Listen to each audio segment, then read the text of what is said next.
ಕಿರುಬೆರಳಿನಲ್ಲಿ ನಡಗಿಸುತ್ತಿದ್ದ ನೀನು ಈ ಸ್ಥಿತಿಗೆ ಬರಲು ಕಾರಣ ಯಾರು? ಯಾರು ನನ್ನ ಸಹೋದರನನ್ನು ಸಂಹರಿಸಿದ್ದು? ಗುರುದೇವ! ಹಿರಣ್ಯಕಶ್ಯಪ, ನೀನೇ ಇದಕ್ಕೆ ಕಾರಣ. ಏನು ಏನು ಹೇಳುತ್ತಿರುವಿರಿ ಗುರುದೇವ? ಪುತ್ರ ಸಮಾನನಾದ ನನ್ನ ಸಹೋದರನನ್ನು ಕಳೆದುಕೊಂಡು ವ್ಯಥೆಯಲ್ಲಿರುವ ನನಗೆ ನಿಮ್ಮಿಂದ ಈ ಮಾತೆ? ಅಶ್ವಮೇಧ ಯಾಗವನ್ನು ಜಯಗಳಿಸಿದ್ದೀವಿ ಎಂಬ ಅಹಂಕಾರದಿಂದ ದೇವಾನುದೇವತೆಗಳನ್ನು ಕೆಳಗಿದರೆ ಅವರು ಸುಮ್ಮನೆ ಬಿಡುವರೇ? ಗುರುದೇವ, ನಾವು ಆ ಚತುರ್ಮುಖ ಬ್ರಹ್ಮನ ಮೊಮ್ಮಕ್ಕಳು, ಕಶ್ಯಪ ಬ್ರಹ್ಮನ ಮಕ್ಕಳು. ಹಾಗಾದರೆ ನಾವು ಬಲಹೀನರೇ? ಯಾವ ದೇವಾನುದೇವತೆಗಳಿಗೂ ನನ್ನ ಸಹೋದರನೊಡನೆ ನೇರವಾಗಿ ಎದೆಗೆ ಎದೆ ಕೊಟ್ಟು ಹೋರಾಡುವ ಸಾಮರ್ಥ್ಯವಿರಲಿಲ್ಲ. ಆತನನ್ನು ಈ ದೇವಾನುದೇವತೆಗಳು ಏನೋ ಸಂಚು ರೂಪಿಸಿ ಕಪಟದಿಂದ ಸಂಹರಿಸಿದ್ದಾರೆ. ಯಾರು ಗುರುದೇವ ಆ ಕಪಟಿ? ನಿಮಗೆ ತಿಳಿದಿರಬಹುದಲ್ಲವೇ? ಆವೇಶ ಪಡಬೇಡ ಹಿರಣ್ಯಕಶ್ಯಪ, ಸಮಾಧಾನದಿಂದಿರು.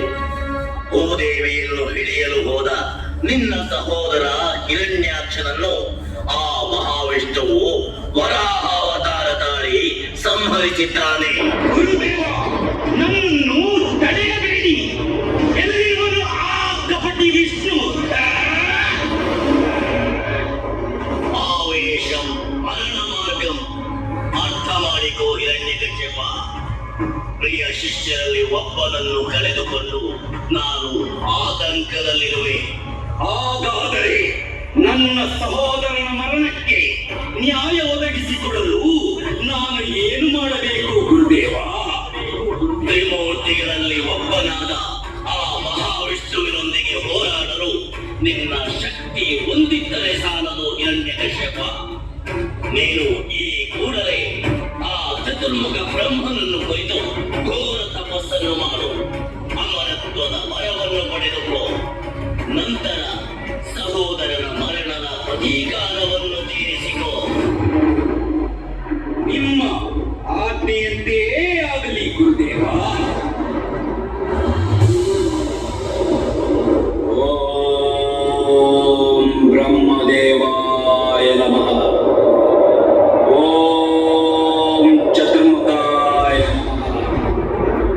ಓಂ ಸೃಷ್ಟಿಕರ್ತಾಯ ನಮಃ. ಓಂ ಬ್ರಹ್ಮದೇವಾಯ ನಮಃ. ನಾರಾಯಣ ನಾರಾಯಣ. ಇದೇನಿದು? ಹಿರಣ್ಯಕಶಿಪು ಬ್ರಹ್ಮದೇವನನ್ನು ಸ್ತುತಿಸಿ ಘೋರ ತಪಸ್ಸಿಗೆ ಕುಳಿತಿರುವನ